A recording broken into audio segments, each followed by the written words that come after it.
రక్షణ అనుభవాన్ని నేను ఏ విధంగా మరి ప్రభు దగ్గరికి నేను రాగలిగినానో, ఆ ప్రభుని ఎలాగా తెలుసుకోగలిగినానో మీతో పంచుకోవాలని మీ ఎదుటికి నేను వచ్చి ఉన్నాను. ఇది దేవుని యొక్క కృప సంకల్పమని మరి మీతో ఏ విధంగా పంచుకోవటమో దేవుని కృప ఉన్నది.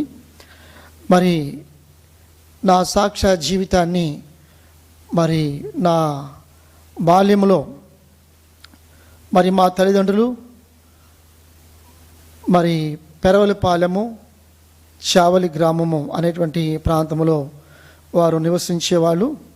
వారు బ్రతుకు తెరువు కోసము వలస మరి వెళ్ళి గుంటూరు ప్రాంతానికి వచ్చేసారు.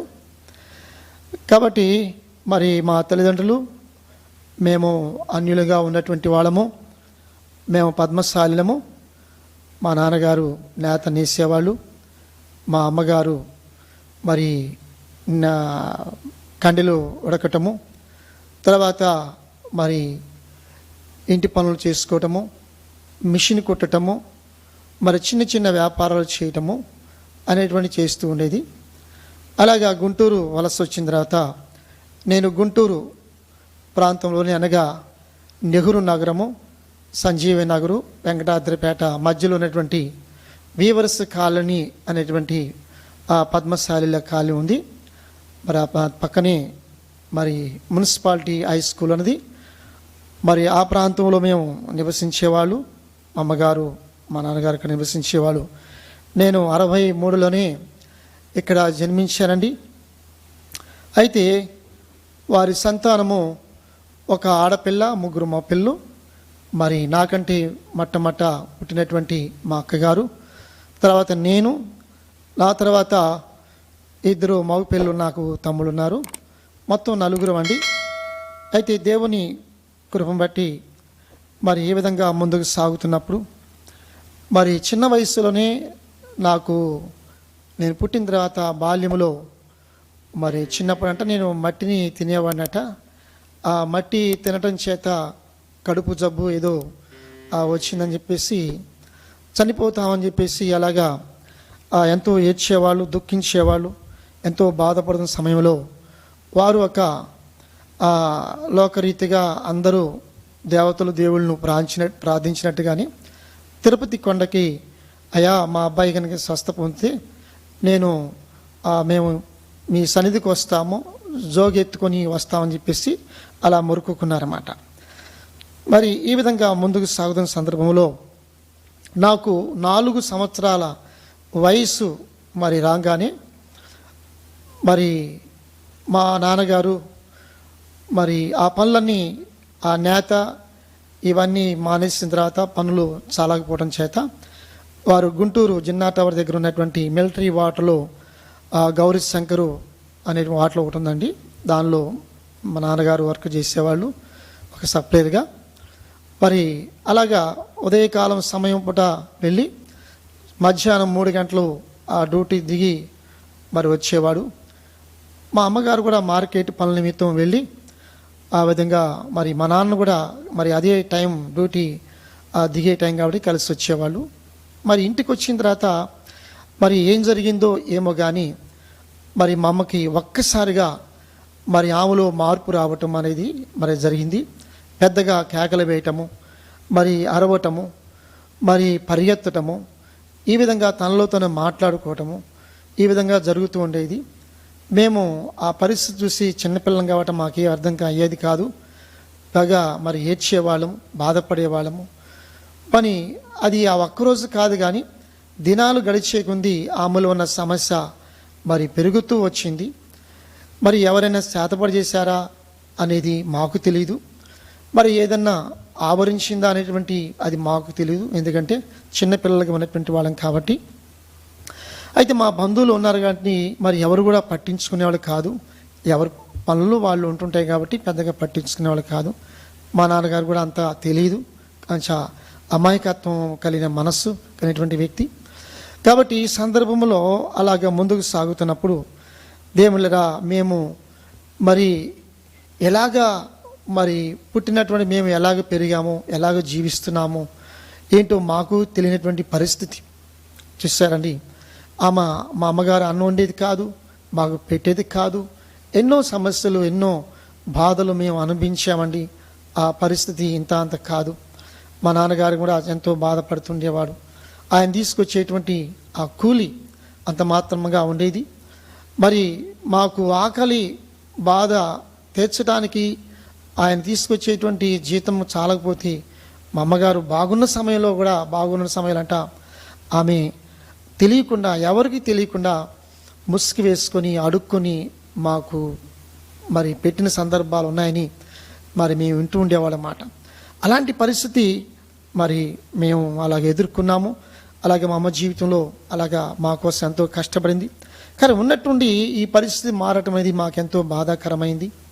ఓ పక్కన మా అక్కయ్య గారు మాకంటే కొంచెం పెద్దాం కాబట్టి ఎదుగుతూ ఉంది. ఆడపిల్ల కాబట్టి మరి చాలామంది అయ్యో ఆడపిల్ల, 3 పిల్లలు ఉన్నారు, మరి ఈ తల్లి చూస్తే ఈ విధంగా ఉన్నది, వాళ్ళ నాన్నగారు చూస్తే ఇలాగ ఉన్నారు. చాలామంది చుట్టూ ఉన్నటువంటి ప్రజలు కూడా చాలామంది బాధపడేవాళ్ళు. అలాంటి పరిస్థితి మరి ఆ విధంగా మేము చూస్తూ ఉన్న వాళ్ళు ఎంతో ముందుకు వేదనతో ముందుకు సాగుతున్న సమయంలో దేవుళ్ళరా గమనించండి. అయితే మరి మా అక్కగారు తర్వాత నేను, నా తర్వాత మా తమ్ముడు ఉన్నాడు. మరి విచిత్రం ఏంటంటే నా చిన్న తమ్ముడు కూడా లాస్ట్ వాడు కూడా మా అమ్మకు ఉన్నటువంటి బలహీనతలోని అతడు పుట్టాడండి. 1973 సంవత్సరంలో మేము అనుకున్నాం వాడు మా అమ్మకు ఉన్నటువంటి బలహీనతలోని అతడు కూడా పుట్టాడు కాబట్టి అతడు కూడా ఏదైనా బలహీనంగా లేక మైండ్ మెంటల్గా ఏదైనా తేడా వస్తుందా లేక లోపము కలిగిన వ్యక్తిగా పుట్టాడా అనేటువంటి ఒక బాధ, వేదన అనేది మేము మరి ఆ విధంగా అనుకునేవాళ్ళము. గమనించింది ఏమిటా, ఈ విధంగా తల్లిదండ్రులు మరి మా తల్లి సరిగ్గా లేకపోవడం చేత మా నాన్నగారు కూడా పాపం ఏం చేసేవాళ్ళు కాదు, తాను ఏం చేయగలిగింది కూడా ఏమి లేదు. అయితే పక్కన మున్సిపాలిటీ స్కూల్ ఉన్నది. ఆ మున్సిపాలిటీలో స్కూల్లో మరి వెళ్తూ ఉండేవాడిని, చదువుకుంటుండేవాడిని. మరి 3వ తరగతి వరకే నేను చదువుకున్నాను. కారణం ఏంటంటే మరి మాకంటే ఒక క్లాసు ముందుగా ఉన్నటువంటి 4వ తరగతి 5వ తరగతి క్లాసులో ఉన్నటువంటి వారిని మేము చూస్తూ ఉండేవాళ్ళం. కారణం ఏంటంటే వారి మాస్టర్ తెగ కొట్టేవాళ్ళు, చాలా మరి శిక్ష విధించేవాడు. ఆ కట్టడం చూసి మేము భయపడేవాళ్ళము.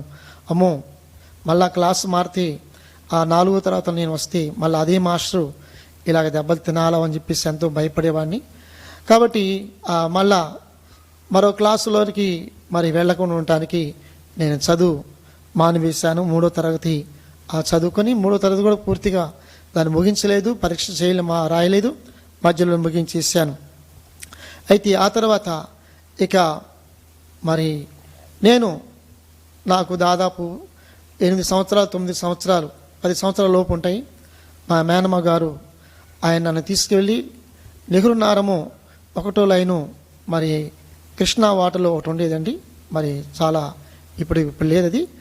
అయితే అక్కడ ఆ రోజుల్లో ఆ కృష్ణా వాటర్లో నన్ను సప్లైర్గా మా మామయ్య గారు పెట్టాడు. ఏదో పని నేర్చుకుంటాడనే ఉద్దేశంతో మరి సప్లైరు ఆ పని చేసేవాడిని. చాలామంది టిఫిన్ చేయడానికి వచ్చి బాబు మా ఇంటికి వస్తావా లేక మా దగ్గర పని చేస్తావా, ఆఫీసులో ఉంటావా అని అనేవాళ్ళు. నేను నవ్వుకునేవాడిని, చిన్నపిల్లవాడు కాబట్టి. చాలామంది మరి బాబు చక్కగా ముద్దుగా ఉన్నాడు, ఎర్రగా ఉన్నాడు, ఈ విధంగా మరి అనుకునేవాళ్ళు. కాబట్టి నేను ఏదో నవ్వుకుంటూ ఉండేవాడిని. ఆ తర్వాత కొంతకాలం అలాగ చేసిన తర్వాత మరి కొంతకాలము అదే వయసులో నన్ను ఎవరో తీసుకువెళ్ళి బట్టల షాప్ పెడితే అక్కడ కొంతకాలం ఉన్నాను. బట్టల షాప్లో కూడా కొద్ది రోజులు ఉన్నాను. తర్వాత మెకానిక్ పని చేశాను. తర్వాత ఎవరో స్నేహితులు మరి చెప్పంగా ఆ స్నేహితులు మరి ఎండాకాలంలో ఐస్ అమ్ముతున్న సమయంలో నేను కూడా ఐస్ అమ్మడానికి వెళ్ళి అప్పుడు ఆ రోజుల్లో మరి 5 పైసలకి 2 ఐసులు అండి, ఒక పెట్టుకొని సంకన భుజాన్ని వేసుకొని మరి ఐస్ అనుకుంటూ తిరుగుతూ ఆ విధంగా అమ్మేవాడిని. మరి ఆ విధంగా తిరిగి అమ్మగా మరి ఇంచుమించు దానికి మొత్తం పూర్తయితే ₹1 వచ్చేదండి. ₹1 75 పైసలు మరి ఐస్ కంపెనీ వాడికి ఇచ్చేవాళ్ళం, 50 పైసలు మాత్రమే మరి నాకు వచ్చేదండి. ఇలాగ రోజు కొంతకాలం అలాగా ముందుకు సాగాను. ఆ తర్వాత మరి మా నాన్నగారు మరి ఇదే సందర్భంలో మరి మేము ఒక విషయం కూడా మీకు జ్ఞాపం చేయండి. ఇప్పుడు మా అమ్మగారు ఆ అన్నం వండకపోవటము, మరి మేము ఆహారం కోసం వెతుకులాటము, పరిస్థితులన్నీ తారుమారుగా ఉండటము, ఇవన్నీ జరిగేది. ఆకలి తట్టుకోలేక మరి మా బంధువులు ఇంటికి వెళ్ళేవాళ్ళము. వారు పరిస్థితులు చూసి అయ్యో పాపం చెప్పేసి వారు మాకు వాళ్ళు తినే భోజనాన్ని మాకు కూడా భోజనం పెట్టేవాళ్ళు. మా మేనత్త గారు, మా నాన్నగారి చెల్లెలు మరి వాళ్ళు కొంచెం ఆర్థికంగా బాగా ఉన్నటువంటి వాళ్ళు కాబట్టి ఇక మా దృష్టి అంతా వాళ్ళే కదా అన్నట్టుగా మేము వెళ్ళిపోయి మరి ఆ ఇంట్లోనే ఉన్నప్పుడు వాళ్ళు ప్రేమతో పరిస్థితులు గమనించి అయ్యో పాపం వీళ్ళమ్మ నాన్న గనక వీళ్ళమ్మ గనక బాగుంటే ఇంత పరిస్థితి వచ్చేది కాదు అని బాధతో కూడా వారు మాకు మరి ఆకలి తీర్చేవాళ్ళండి. అంతేకాదు రెడ్డిపాలెంలో మరి మా చిన్నమ్మ గారు ఉండేవాళ్ళు. మా అమ్మ ఆ చెల్లెలు ఆమెకి మా అమ్మగారు చివరి చెల్లెలు మాట కమలమ్మ గారిని, ఆమె కూడా మరి ఆ ఇంటికి వెళ్ళేవాళ్ళు మా చిన్నమ్మ గారిని చెప్పేసి. ఇలాగా మరి ఆకలి తీర్చేవాళ్ళు మరి వీళ్ళే అన్నట్టుగా మా చిన్నమ్మని మా అత్తయ్య గారిని వెళ్ళి వాళ్ళు కూడా మమ్మల్ని పరామర్శించి అయ్యో తల్లి కనుక సరిగ్గా ఉంటే ఇంత బాధ ఉండేది కాదని చెప్పేసి అలాగ మాకు వాళ్ళ తినే భోజనమే మాకు పెట్టేవాళ్ళు, ఆకలి తీర్చుకునేవాళ్ళము. మరి మేము ఏ బట్టలు ధరించామో బట్టలు ధరించలేదు, అది మాకే తెలియదు. ఒకసారి ఉండి లేక మంటి మీద ఆ వస్త్రాలు ఉండి లేక అలాంటి పరిస్థితులు మేము ఎంతో ఎదుర్కొన్నామండి. కాబట్టి గమనించిందిరా మరి ఈ విధంగా జరిగిన సమయంలో నేను చిన్నవాడిగా ఉన్నప్పుడు మా నాన్నగారు మరి నన్ను ఒక పనిలో మిషన్ పని నేర్చుకోవటానికి ఒక పనిలో పెట్టారు. వారు మరి నేర్పించేవాళ్ళు కూడా మరి మా పెదనాన్నగారు అబ్బాయి అన్నయ్య గారి దగ్గర అక్కడ కొంతకాలం నేర్చుకున్నాను. తర్వాత చావులని మా బాబాయ్ గారు ఉంటే అక్కడ కూడా కొంతకాలం నేర్చుకున్నానండి. మరి అక్కడ మా తర్వాత గుంటూరు వచ్చిన తర్వాత మరొక చాట నేర్చుకుని అక్కడ 3 చోట్ల నేర్చుకొని దేవుని కురం బట్టి పని నేర్చుకున్నాను. కొంత ఐడియాతో ముందుకు సాగుతూ ఉండేవాడిని. మరి ఈ విధంగా 83వ సంవత్సరము మరి దగ్గర రాగానే ఈ 1983 సంవత్సరంలో నాకు కరెక్ట్గా 20 సంవత్సరాలు వయసు అండి. అప్పుడు నేనంటే 63లో పుట్టాను కాబట్టి 83 అనే సంవత్సరంలో నాకు మరి ఇంచుమించు 20 సంవత్సరాల వయసు మరి వచ్చాయి. కాబట్టి ఆ వయసులోనే నేను అనేకమైన ఆలోచనలు ఆలోచించేవాడిని. ఏమని ఆలోచించేవానంటే ఇదిగో అన్ని కుటుంబాలు బాగున్నాయి, ఇదిగో మా కుటుంబమే ఇలాగా ఎందుకు అయిపోయింది, ఎందుకు ఇలా చితికిపోయింది, ఎందుకు మేము ఆకలి దప్పులతో తల్లి యొక్క ప్రేమకు ఎందుకు మేము నోచుకోలేకపోయాము అనేటువంటి వేదన బాధ మేము అలాగ దుఃఖంతో మనసులో ఆ విధంగా వేదన చెందుతూ ముందుకు సాగేవాళ్ళము. ఈ విధంగా ఆలోచిస్తూ దేవుని జ్ఞాపకం చేసుకునేవాళ్ళము. అనగా నేను మరి మా తల్లిదండ్రులు పెట్టినటువంటి పేరు రాంబాబు కాబట్టి ముద్దుగా రాము అనేటువంటి పేరు రాము అంటే పిలుస్తుండేవాళ్ళు.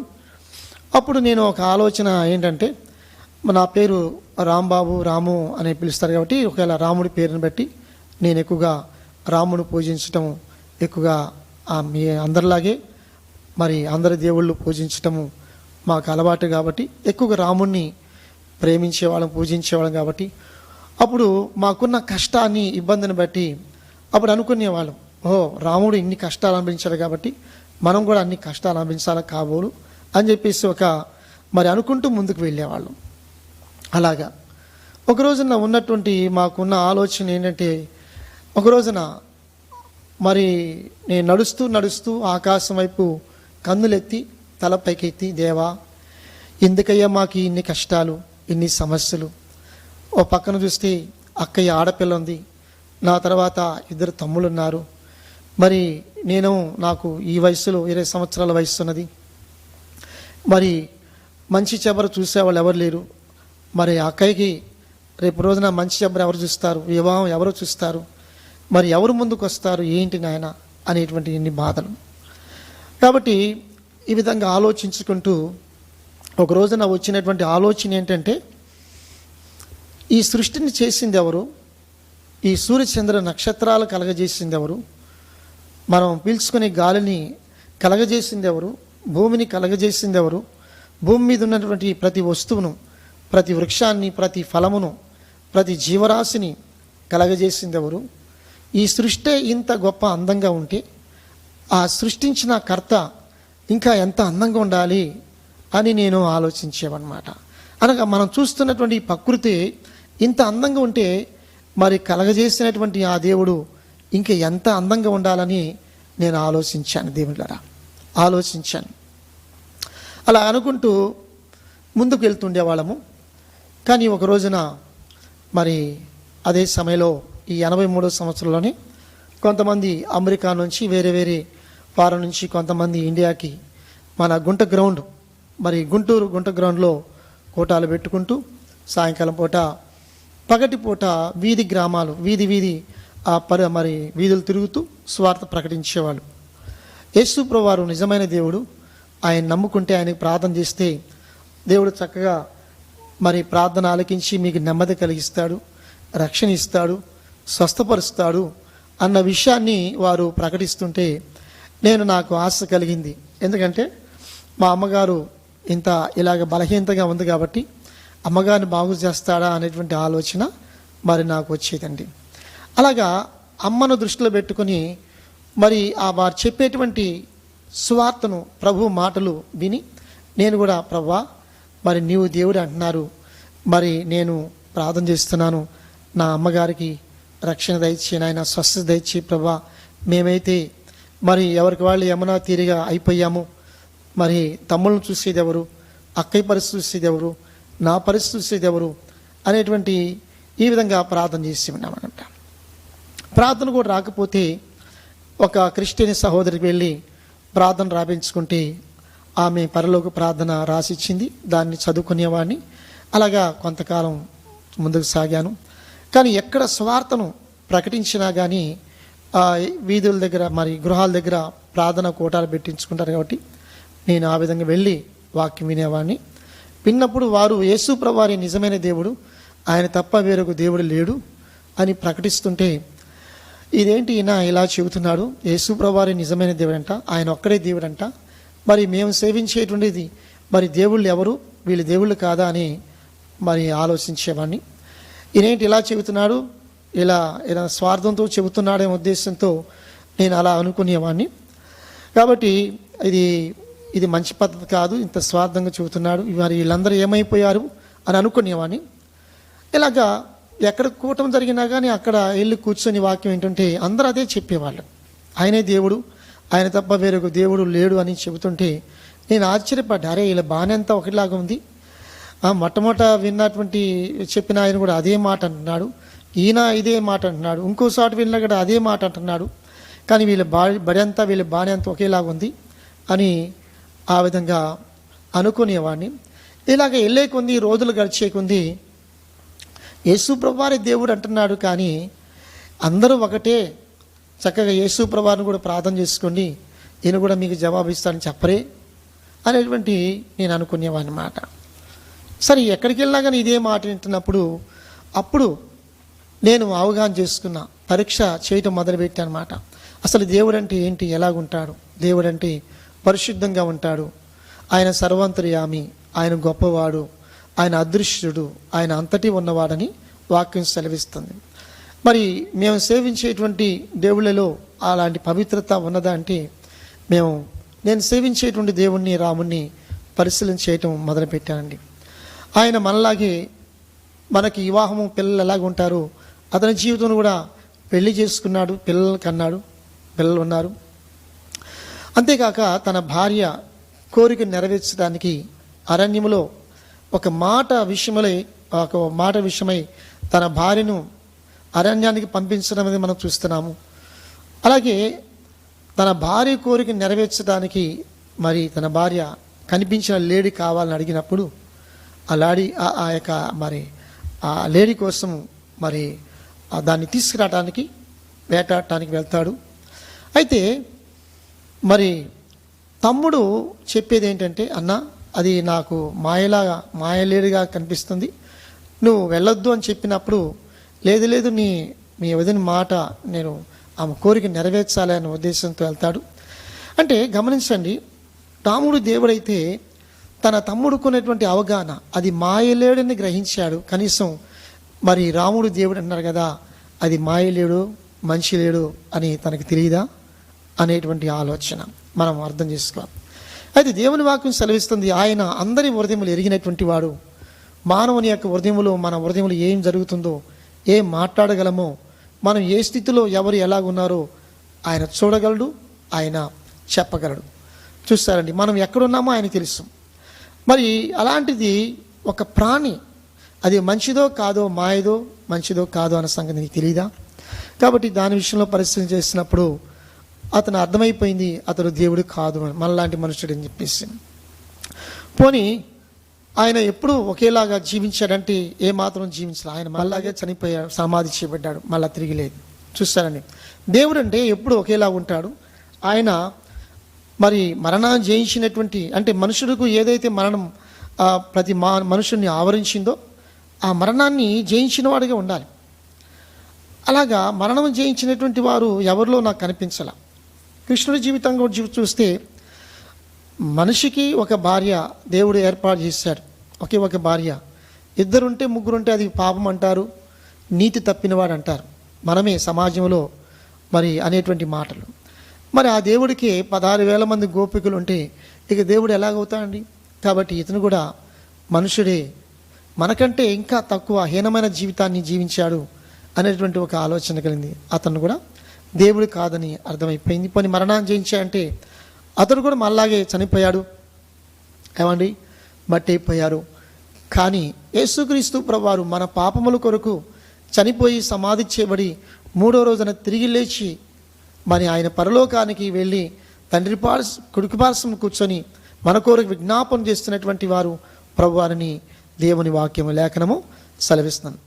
పాపము చేసి మరి పాపులందరూ కూడా నరకానికి, అగ్ని ఆరదు పురుగు చావదు అన్న స్థలానికి వెళ్తున్న మనల్ని విమోచించడానికి వచ్చిన వాడు యేసయ్య ప్రభువారు ఒక్కరు తప్ప ఇక ఈ లోకంలో ఆయన తప్ప ఎవరు లేరని దేవుడు నా కన్నులు తెరిచి నాకు అర్థమయ్యేలా చేశాడు. కాబట్టి అంతా ఒకటి కాదు, అంతా ఒకటైతే మనం ఈ గొడవలు ఎందుకు, ఈ సమస్యలు ఎందుకు? చూస్తారండి, ఒక తల్లి గర్భంలో 4, 5 మరి సంతానం వస్తేనే 5 దారులుగా ఉంటుంది. అలాగే మనం చూస్తే దేవుడు కూడా అందరూ ఒకటి కాదని అర్థమైపోయింది.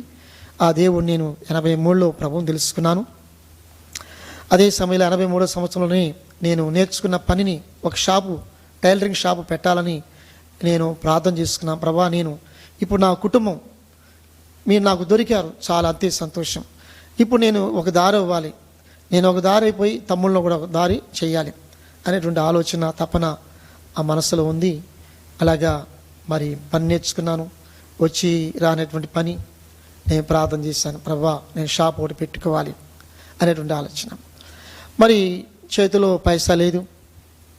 అదే సమయంలో ప్రార్థన చేస్తే మా మేనత్త గారు భర్త అతని దగ్గరికి వెళ్తే ఒక 1000 రూపాయలు సహాయం చేశారు. ఆ 1000 రూపాయలతో మరి ఏం చేసి చేతిలో పట్టుకున్నా అండి ప్రార్థన చేశాను.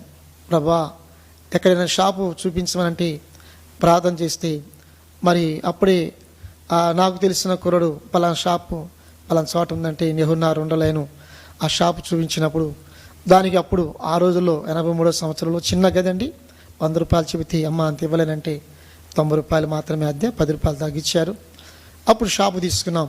ప్రభా, నాకు మిషన్లు కావాలి, మరి దానికి మరి డబ్బులు కావాలి అన్నప్పుడు మొత్తం ఈ 1000 రూపాయలతో ఆ షాపును శుభ్రం చేసి దాని రంగులు వేయించడం జరిగిందండి.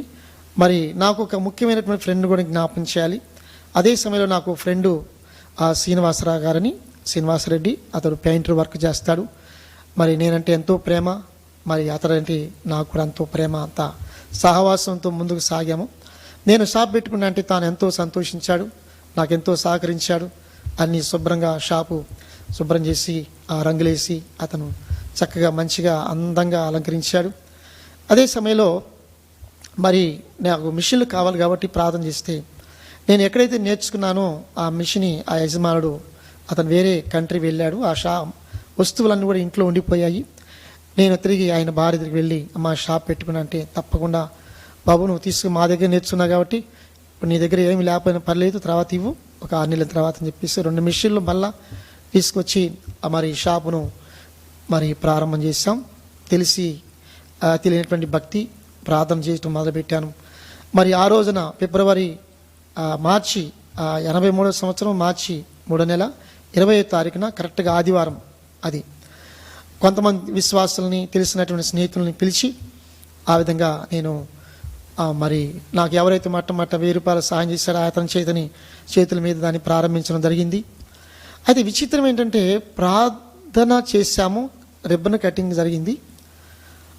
మరి మార్చి నెల అంటే ఎండాకాలం కాబట్టి వెంటనే రెప్పపాటున చూడండి, ఒక్క 30 సెకండ్లు, ఒక నిమిషం లోపు అప్పటికప్పుడు మేఘాలు కమ్ముకొని మరి ఆశీర్వాదపు ఆ జల్లులుగా ఆ కాసేపు ఆ స్థలములో వర్షాన్ని అలా కురిపించి వెంటనే మాయమైపోయింది. దేవుడు చేసే అద్భుతం అంటే దేవుడు మా ప్రార్థన ఆలకించాడని, నీ పనిని దీవిస్తాడని అలాగా మరి సూచనగా దేవుడు ఆ విధంగా నాకు చూపించాడు.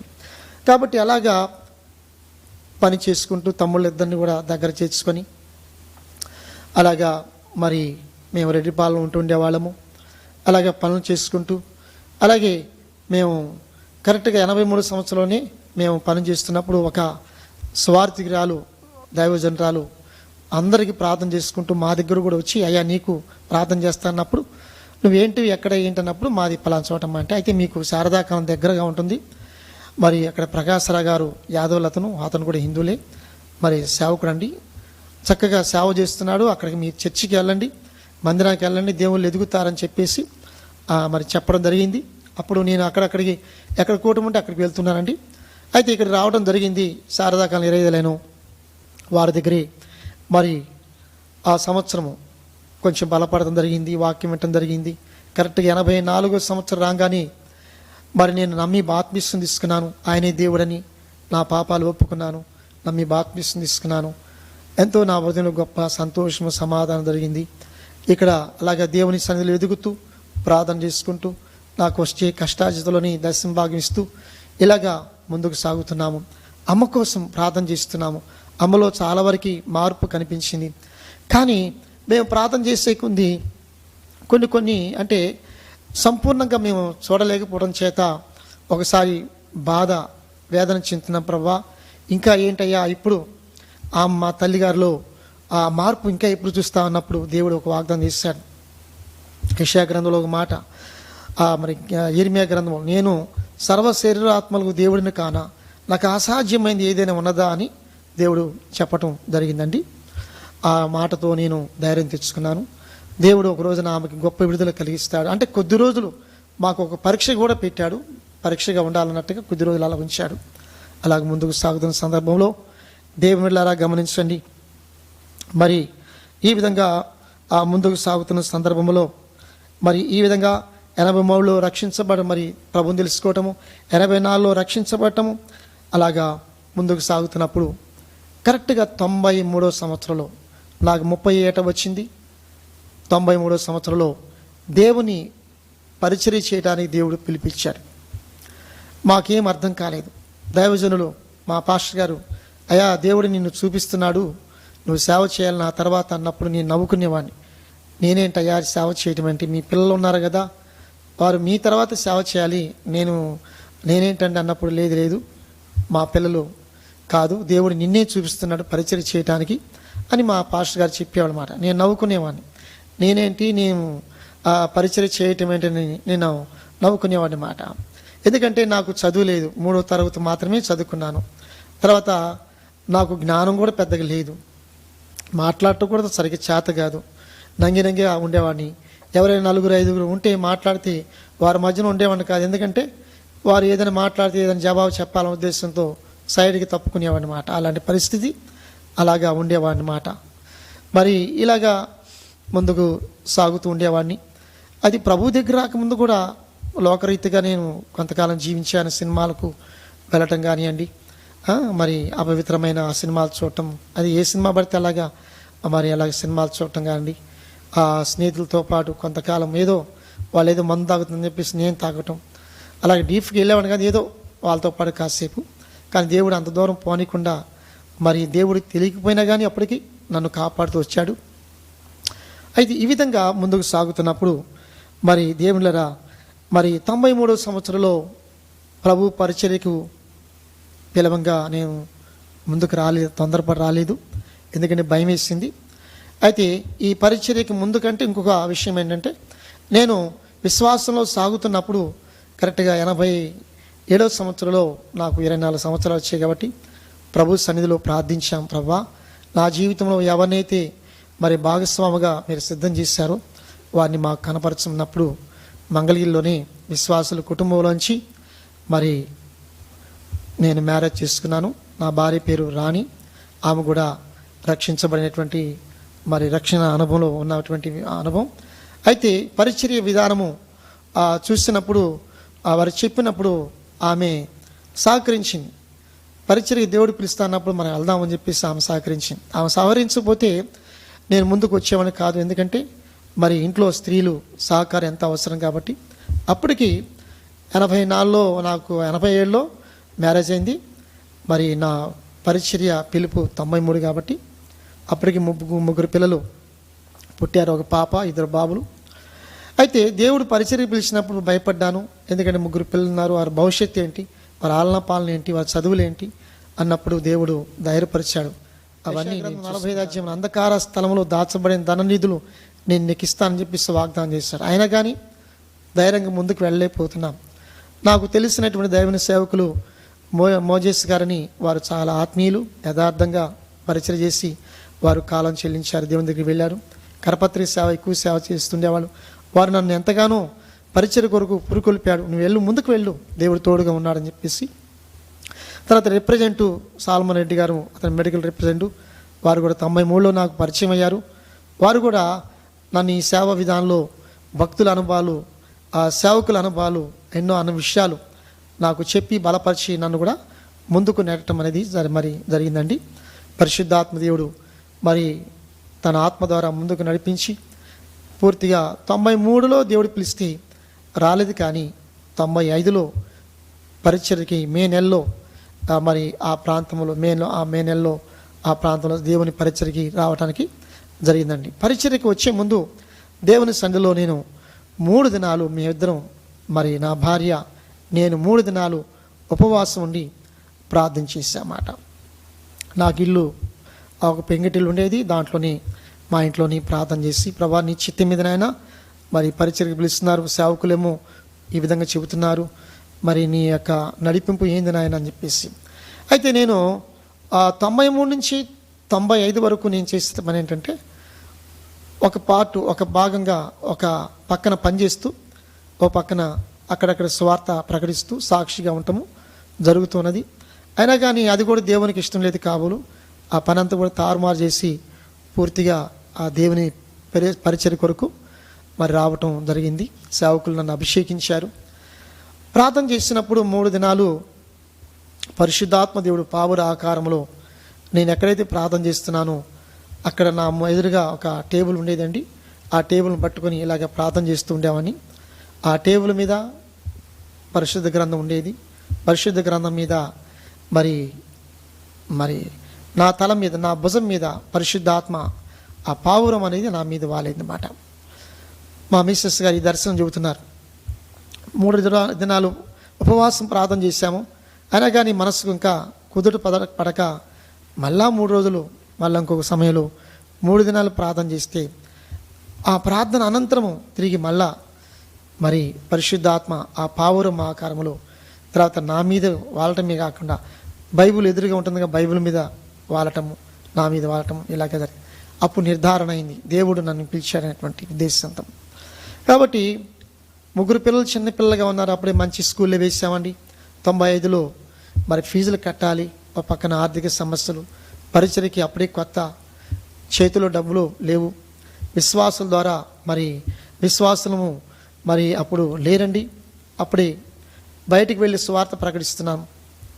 ఒకసారి పాతగుంటలో సువార్త ప్రకటిస్తూ వీధులంటే తిరుగుతూ ప్రార్థన చేస్తూ, ఒక విశ్వాస రాయ ప్రార్థన చేద్దు కానీ చాలా ఎండలో తిరుగుతున్నావు, ప్రార్థన చేయమని చెప్పేసి ప్రార్థన చేస్తే ఆమె బొడ్డులోంచి సంచి చేసి ఆ విధంగా కానుకు ఇవ్వటానికి అన్నప్పుడు నేను కానుక ఇస్తున్నానని చెప్పేసి మనసులో సంతోషించేవాడిని. అయితే ఎంత కానుకిస్తుందో అని ఒక ఆశ ఉంటుంది కదండి సేవకుడికి. అప్పుడే అందులో ప్రారంభ దశ కాబట్టి, ఆకలితో ఉన్నాం కాబట్టి, ఆమె తీసి బొడ్డులోంచి సంచి తీసి మళ్ళీ ఆ సంచిలోంచి మరొక సంచి తీసి చివరికి తీయంగా ₹50 నా చేతికి కానుకగా ఇచ్చిందండి. నేను నవ్వుకున్న కానుకిస్తే ఇది తొలి కానుక, దేవుడి దీన్ని ఆశీర్వదించనుగా కానీ ఆ విధంగా ప్రార్థన చేస్తూ ముందుకు వెళ్ళామని. కాబట్టి దేవుడు అలాగా ఆర్థికంగా చాలా రోజులు ఇబ్బంది పడ్డాం. నా ఆధ్వర్యంలోని నేను సువార్తను ప్రకటిస్తే రక్షించబడినటువంటి ఒక వ్యక్తి, అతడు వైఎస్ఎస్ కుటుంబం నుంచి మరి రక్షించబడ్డాడు. తను నా దగ్గరికి వచ్చి మరి ఒక ₹3,000 95లోని నాకు ఇవ్వటం కానుకగా జరిగిందండి. మరి ఆ ₹3,000 నువ్వు పూర్తిగా సేవకు వచ్చావు ఇదిగో అని చెప్పేసి కానుక ఇచ్చాడు. కరెక్ట్గా ఆ సంవత్సరానికి పిల్లలకి ₹3,000 ఫీజులు, 2 పిల్లలకి మాత్రమే ఆ ఫీజులు కట్టడం జరిగింది. ఇంకా చిన్నోడు ఇంకా స్కూల్లో వేయలేదు, మరి ఇంకా చిన్నవాడిగా ఉన్నాడు కాబట్టి పక్కన చిన్న స్కూళ్ళు పక్కన చిన్న వాటికి వెళ్తున్నాడు అన్నమాట. కాబట్టి చిన్న దగ్గర ఉన్నటువంటి స్కూల్కి వెళ్తున్నాడు కాబట్టి అంత అవసరం లేదు కాబట్టి ఆ 2 పిల్లలకి కట్టడం జరిగింది. దేవునిరా ఇలాగ పిల్లలు ఎదుగుతూ ఉన్నారు.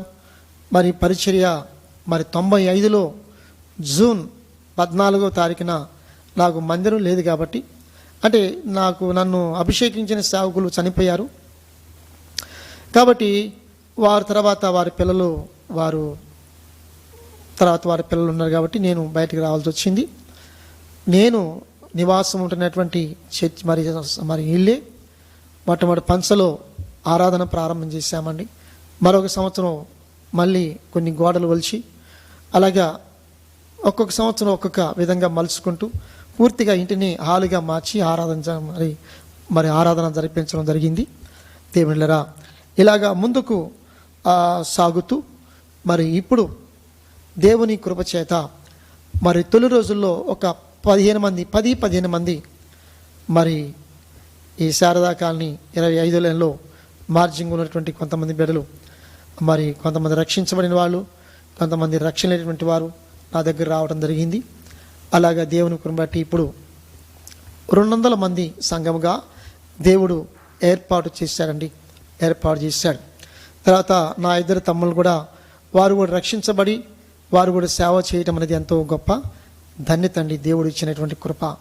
తర్వాత అక్కయ్య గారు కూడా ఆమె కూడా వివాహమయ్యి ఆమె కూడా దేవుని తెలుసుకొని చక్కగా ఆమె కూడా మరి దేవుని ఆరాధించటం, మరి దేవుని సేవలో మాతో పాటు ఏకీవిస్తుంటుంది. ఆమె కూడా మరి 3 పిల్లలు, వారిని కూడా దేవుడు ఆశీర్వదించాడు. దేవుని ఎలా గమనించని నా 2వ తమ్మునికి వాడికి మ్యారేజ్ అయ్యి 2 పిల్లలు, 3వ వాడికి కూడా మరి మ్యారేజ్ అయ్యి సేవ చేస్తున్నాడు, ఒక పాప. దేవుడు మా జీవితంలో మరి మా నలుగురు, ఒక అక్కయ్య 3 అన్నదమ్ముల మధ్య దేవుడు చేసినటువంటి అద్భుతం. అయితే విచిత్రం ఏంటంటే మా నాన్నగారు మరి 2000 సంవత్సరంలోనే ఏప్రిల్ 25వ తారీఖున మంగళవారము ఆయన ప్రభుని నమ్ముకున్నాడు. అంతకుముందు కూడా అతడు ఎక్కడ పడితే అక్కడ గుళ్ళు కనపడితే నమస్కారం చేసేవాడు. అలాంటిది మేము ప్రభువుని తెలుసుకున్న తర్వాత తాను కూడా ప్రభుకి ప్రార్థన చేసుకుంటూ మరి అతడు దేవుని సన్నిధికి చేరాడండి ఆ టైంలో. ఆ తర్వాత మరి ఇటీవలే మా అమ్మగారు కూడా చాలా బలహీనమైపోయి చివరి టైంలో దేవుడు చేసిన అద్భుతం ఏంటంటే ఆమె ఇక పూర్తిగా బలము తగ్గిపోయింది. అదే టైంలో మాకు మరి ఇల్లు లేకపోవడం చేత మేము బయటికి అద్దెకి ఉండాల్సి వచ్చింది. దేవుని మా సొంత ఇంటిని మందిరంగా మార్చడం చేత మేము అక్కడ ఉండలేకపోయాం కాబట్టి బయట ఉండాల్సి వస్తుంది. కాబట్టి మా అమ్మని మా దగ్గర ఉంచుకోవటం చాలా కష్టకరమైంది. ఎందుకంటే ఇంటిగళ్ళలు మరి ఊరుకోవట్లేదు కాబట్టి ఆమెకున్న పరిస్థితిని బట్టి ఆమె ఇళ్లలో ఉంటే మనిషి కాదు, బయటే ఉంటుంది కాబట్టి ఒకళ్ళు రమ్మన్నా కానీ రాదు, అలాంటి మొండి మనసు మాట. అయితే మా తమ్ముడు 2వ తమ్ముడికి వారి సొంత ఇల్లు ఉంది కాబట్టి ఆ చివరి దినాల్లో మా తమ్ముడు మా అమ్మగారిని ఆమెను తీసుకుని వెళ్ళి చక్కగా పరామర్శించి మరి వాడు చిన్నప్పుడు ఈ అనుభవాలను కూడా మాట్లాడుతూ నన్ను ఈ విధంగా చూసావు, అలాగే మాట్లాడావు, ఇలాగా కొన్ని ఆమెకు సంతోషం కలిగించే మాటలు అన్నీ కూడా అన్నప్పుడు మా తమ్ముడు అనేవాడు, అమ్మ దేవుడు ఎవరమ్మా అని అడిగేవాడు మాట. దేవుడు ఎవరంటే యేసు ప్రభువే దేవుడు రా అని చెప్పేసి ఆ చివరి దినాల్లో చెప్పడం జరిగింది. కారణం ఏంటంటే ప్రార్థనలన్నీ కూడా ఫలించాయి. ప్రార్థనలన్నీ ఫలించాయి. ఆమె చివరి దినాల్లో పాపాలు ఒప్పుకోవటము, ప్రభువే నిజమైన దేవుడిని చెప్పటము, ఆ తర్వాత ఆమె బాప్తిస్మం తీసుకునేంత స్థితి కాదండి. ఎందుకంటే ఆమె నడవలేని పరిస్థితి. అయినా కానీ తీసుకుపోయినా కానీ ఆమె విశ్వాసం ప్రభువే దేవుడు అన్నది కాబట్టి పాపాలు క్షమించబడ్డాయి. మా ప్రార్థనలు ఆలకించాడు. మా విశ్వాసం దేవుని రాజ్యంలో ఆమె కూడా గత 2017 సంవత్సరం 16వ సంవత్సరంలో ఆమె దేవుని రాజ్యంలో చేరిందండి. నవంబర్ 5వ తారీఖున. కాబట్టి దేవుడు మా పట్ల చేసినటువంటి అద్భుతం. మా అమ్మగారు రక్షించబడ్డారు, మా నాన్నగారు రక్షించబడ్డారు, మా అక్కయ్య గారు రక్షించబడ్డారు, బిడ్డలు రక్షించబడ్డారు, మా 2 తమ్ముళ్ళు రక్షించబడ్డారు. వారు పరిచయం చేస్తున్నారు. దేవుడు నాకు ఇచ్చినటువంటి కుటుంబం కూడా పాప మంచి చదువుకుని MBA, మరి పాపకు మ్యారేజ్ అయింది, 2 పిల్లలు. రెండోవాడు కూడా మరి పెద్ద కుమారుడు వాడు MBA చదువుకున్నాడు. అలాగే చిన్నోడు కూడా వాడు MBA చదువుకున్నాడు. ముగ్గురు MBA చదువుకున్నారు. కానీ వారు ముగ్గురిని పరిచర్య కోసం మేము సమర్పించాము. అది ప్రస్తుతానికి డాడీ నువ్వు పరిచయం చేయి, మేము వస్తామని చెప్పేసి వాళ్ళు చెబుతూ ఉంటారు. కాబట్టి పిల్లలు వారు కూడా సంపూర్ణంగా పరిచర్య విధానంలో వారు కూడా మరి వస్తారని ఆయన వాగ్దానం చేశాడు. ఎందుకంటే మరి ఆ దర్శనం ఉంది కాబట్టి తప్పకుండా దేవుడి కార్యాలు చేస్తాడు. ఇదండి నా సాక్ష్య జీవితము. దేవుడు మేము ఎన్ని కష్టాలు, ఇబ్బందులు, పరిస్థితులు ఎదుర్కొన్నామో ఆ కష్టాలన్నీ, ఆ సమస్యలను కూడా పరిష్కరించేవాడు ప్రభువైన యేసుక్రీస్తు ప్రభువారు తప్ప ఈ లోకం మరొక లేరండి. ఒకవేళ ఉన్నా కానీ తాత్కాలమైనటువంటి శాంతి సమాధానం మాత్రమే ఇస్తారు, కానీ నిజమైన శాంతి సమాధానం మాత్రం ఎవరు ఇవ్వలేరు.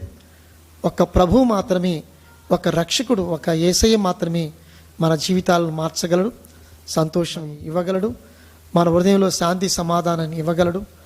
మనం చనిపోయిన తర్వాత నిత్యత్వాన్ని, యుగయుగాలు ఉండేటువంటి ఆ పరలోక రాజ్యాన్ని చేర్చేవారు యేసు ప్రభువు తప్ప ఈ లోకంలో ఏ మనుషుడు కానీ, ఏ మహానుభావులు కానీ, ఏ దేవత, ఏ దేవుడు కూడా లోక సంబంధమైన వారు ఎవరు ఇవ్వలేరండి.